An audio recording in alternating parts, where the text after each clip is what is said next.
भगवती भिक्षां देहि। ओम भगवती भिक्षां देहि।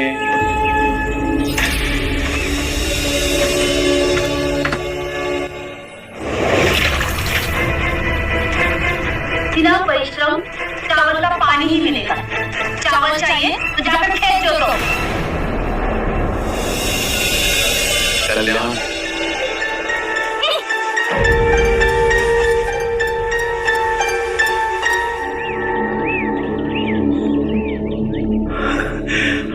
आपका व्यवहार आश्चर्यजनक है। उस महिला ने आपके साथ दुर्व्यवहार किया और आपने उसे आशीर्वाद दिया। आप में तो शांति का स्रोत बह रहा है। मैं तो निम्न हूं। ये मेरे गुरु का प्रसाद। कौन है आपके गुरु? शाक्यमुनि बुद्ध। यह विचलता का ज्ञान मुझे समझाएंगे? मैं ज्ञान दूं? मैं तो अभी भी उनसे ज्ञान प्राप्त कर रहा हूं। वो कहते हैं मध्य में रहो। मध्य बिंदु में न दुख लगता है न ही सुख बहा ले जाता है। और कहाँ है ये मध्य बिंदु? शाक्यमुनि कहते हैं हर व्यक्ति के अंदर में है ही मध्य बिंदु। केवल जाग जाओ तो वो सबको प्राप्त है। यही परम ज्ञान का द्वार है। संसार में जो जीव आता है वो उसी परम सत्य का ही रूप है। बस पदार्थ के रूप में प्रकट होता है और अप्रकट हो पदार्थ में ही विलीन हो जाता है। इतना गौर सत्य इतनी सरलता से समझाती है। कुछ और बताइए ना। बुद्ध अपने अनुभव की बात करते हैं। अजीब सत्य है। इसलिए हम दोनों हाथ जोड़ प्रणाम करते हैं। ये कोई भौतिक संस्कृति की बात नहीं।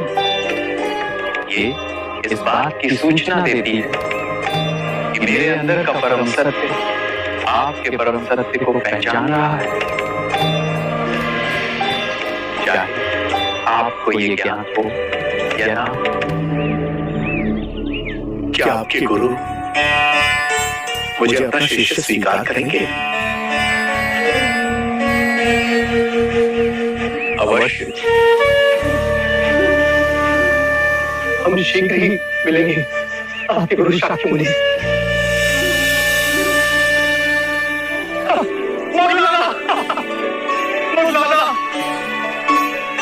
हम जिसे ढूंढ रहे थे वो मिल गया। शाक्यमुनि पुत्र, उनके कथन अनुसार हम सबके अंदर में एक परम ज्ञान का द्वार है। उन्होंने स्वयं इसका अनुभव किया। वो सुनी सुनाई बात नहीं दोहराते, अपने अनुभव की बात करते। तो देर किस बात की मित्र? चलो अभी उनके पास चलते हैं। गुरु भाइयों, हम अपने साधना के मार्ग पर चलते हैं। शाक्यमुनि बुद्ध की शरण में जाएंगे परम ज्ञान की प्राप्ति के लिए। आपके चेहरे का भाव देखकर तो ऐसा प्रतीत हो रहा है जैसे कोई विशेष उपलब्धि का द्वार खुलने योग्य है। हम भी चलेंगे आपके साथ। गुरुजी, हम भी आपके साथ चलेंगे। हम भी चलेंगे गुरुजी। यदि आप सब साथ चलेंगे तो आश्रम में कोई शिष्य बचेगा ही नहीं। कोई तरीका तो होगा। फिर तो यही उचित है कि पहले हम गुरुदेव के पास जाकर उनकी आज्ञा लेते हैं। वो जैसा कहेंगे हम वैसा ही करेंगे। ठीक है, चलिए आइए आइए। आप तो यही हैं।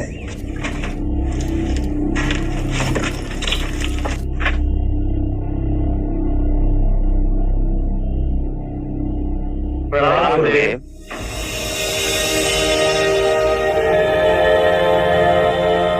आप सब लोग एक साथ, कोई विशेष बात? गुरुदेव, शाक्यमुनि बुद्ध मगध पधारे। हम सबका अंतर कहता है कि वो हम सबके लिए मोक्ष का द्वार खोलेंगे। यदि आपकी आज्ञा हो तो हम उनकी शरण में जाएंगे। हाँ गुरुजी, हम चलेंगे। हम भी चले जाएंगे गुरु चाचा। आप सब चले जाएंगे। मैं तो चाहता था कि तुम और मोगलाना आश्रम के कार्यभार को अपने हाथ में ले और अपने निर्णय से चलाओ। मुझे कोई आपत्ति ना होगी। गुरुदेव, जब हम घर छोड़कर आ गए तो अब हमें इस आश्रम के मुंह में कृपा मत बांध। हमारी आत्मिक प्रगति साक्य मुनि बुद्ध के पास होगी, ऐसा विश्वास है मन में। यह आश्रम भी तो आपकी धरोहर है। गुरुदेव, कृपा आश्रम के मुंह से हमारे पांव में बेड़ियां न डाले। तो फिर ठीक है, जाओ और परम ज्ञान को प्राप्त करो। मेरा आशीर्वाद सदा आपके साथ है।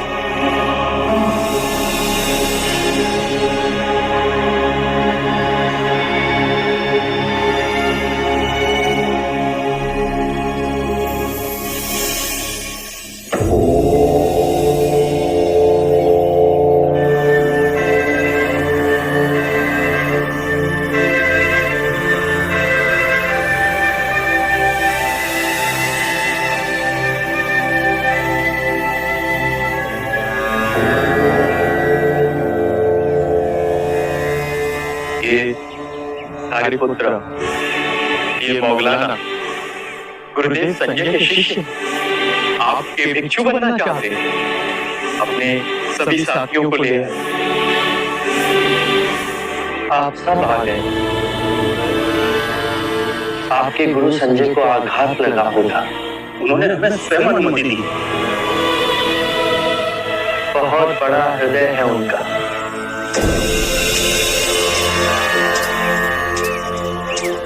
हमें वो अलौकिक दृष्टि नहीं है। अस्ताजी से आपके सुगंध का समाचार हमें लगा कि आपके चरणों में हमें मुक्ति प्राप्त हो। आपको देखा तो लगा कि जन्म जन्मों की खोज पूरी हुई। हमें मत घबराइए, हम पर कृपा की। जब आप सबने पहला पग उठा ही लिया तो मैं इस मार्ग में आपका संरक्षण अवश्य करूंगा।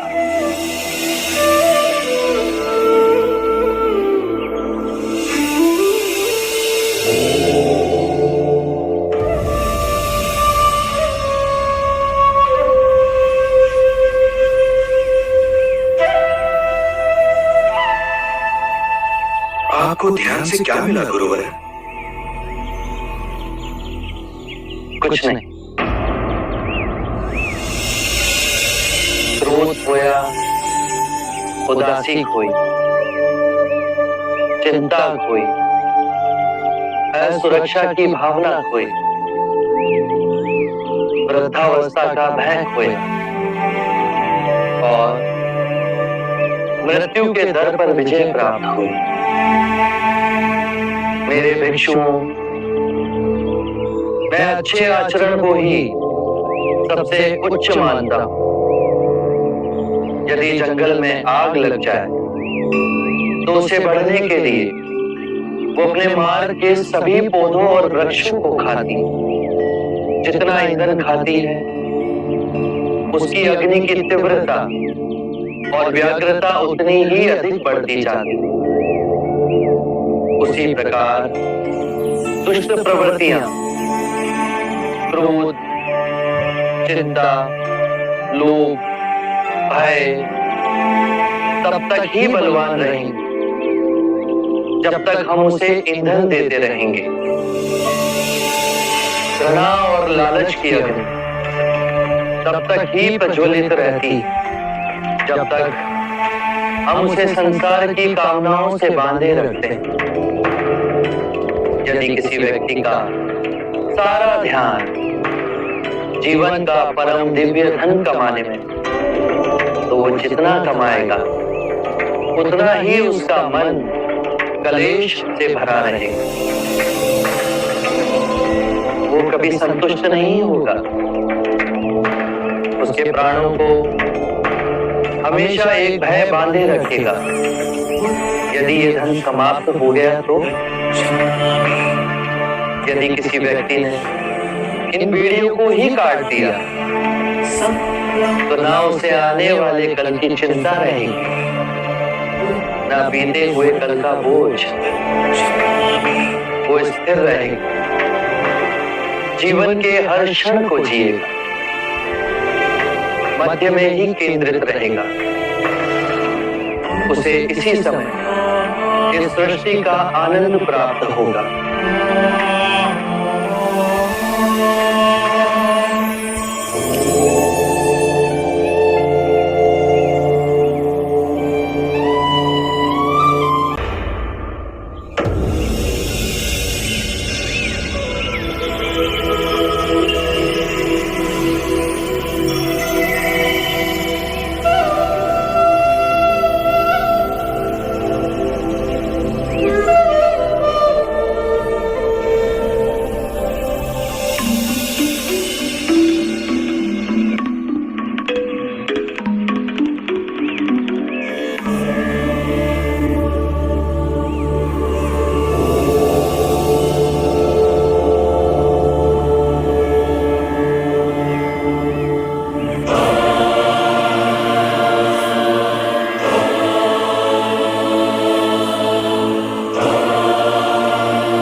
सरीपुत्र और मुगलाना के गुरु संजय,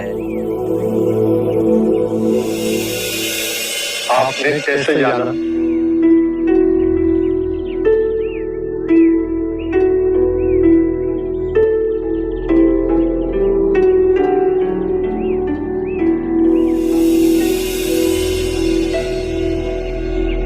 जिस दिन से मेरे शिष्य आपके भिक्षु बने, उसी दिन से मेरे मन में जिज्ञासा थी कि आपसे मिलूं। मेरे भी कुछ प्रश्न हैं, कृपा करके उनके उत्तर देंगे?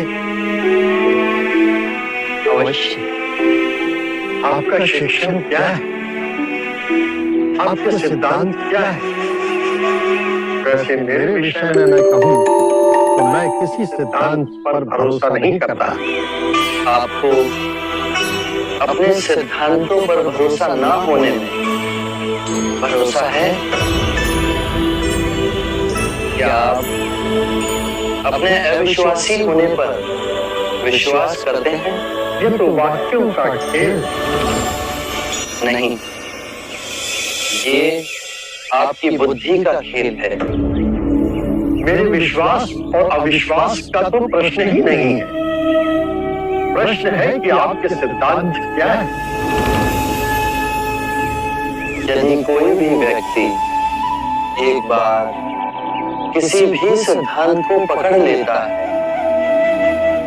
तो सर्वप्रथम वो अपनी स्वतंत्रता खो देता है।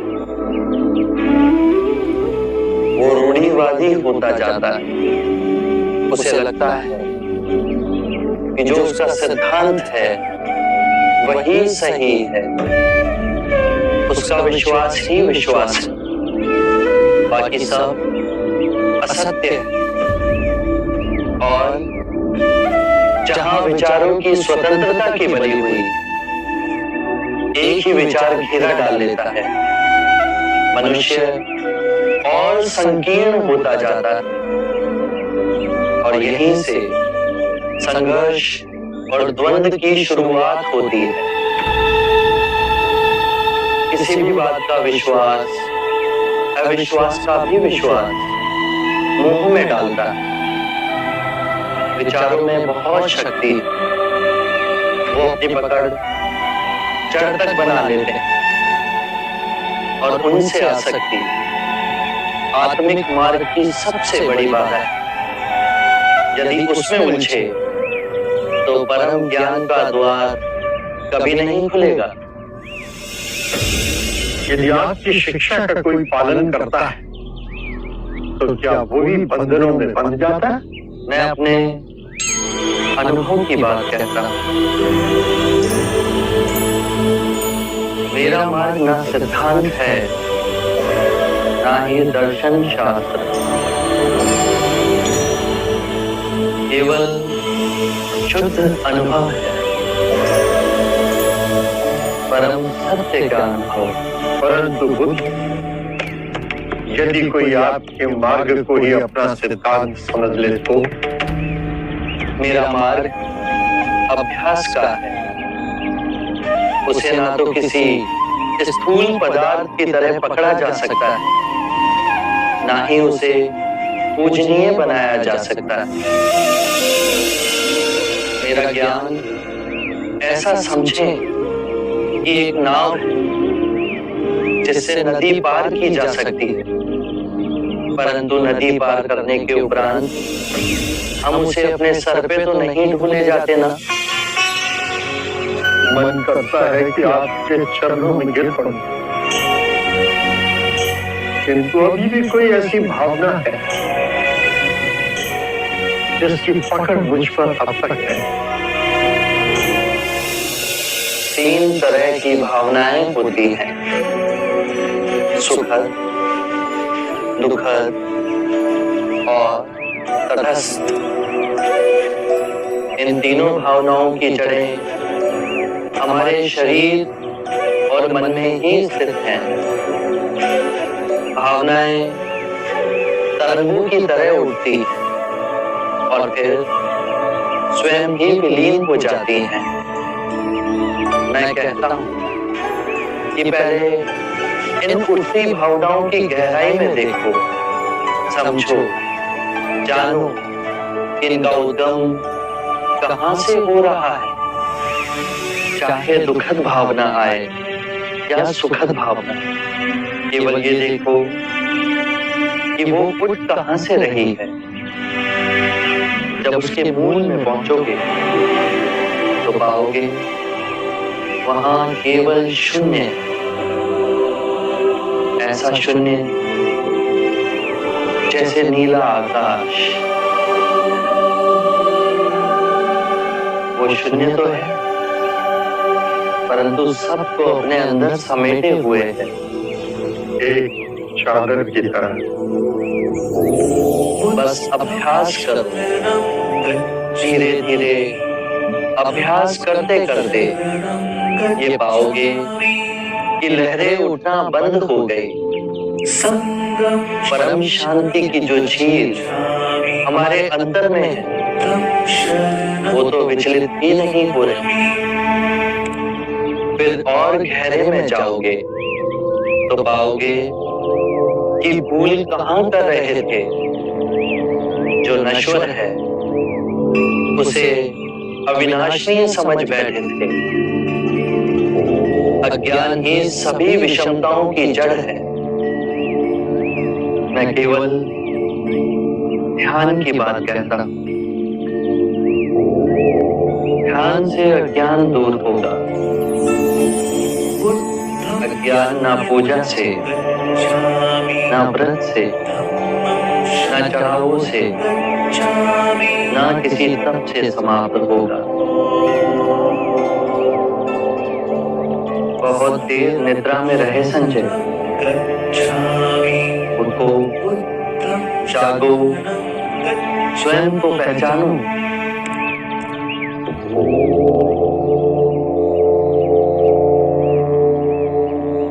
आप दर्पण है बुद्ध। आप में झांक कर आज प्रथम बार मैंने अपने सत्य को प्रतिबिंबित होते हुए देखा है। अब मैं अंधों का जीवन व्यतीत नहीं करूं। मुझे अपना भिक्षु स्वीकार कीजिए। मैं बुद्ध की शरण में आता हूं। धर्म जो आपका स्वरूप है, मैं उसकी शरण में आता हूं। मैं संघ की शरण में आता हूं। बुद्धं शरणं गच्छामि,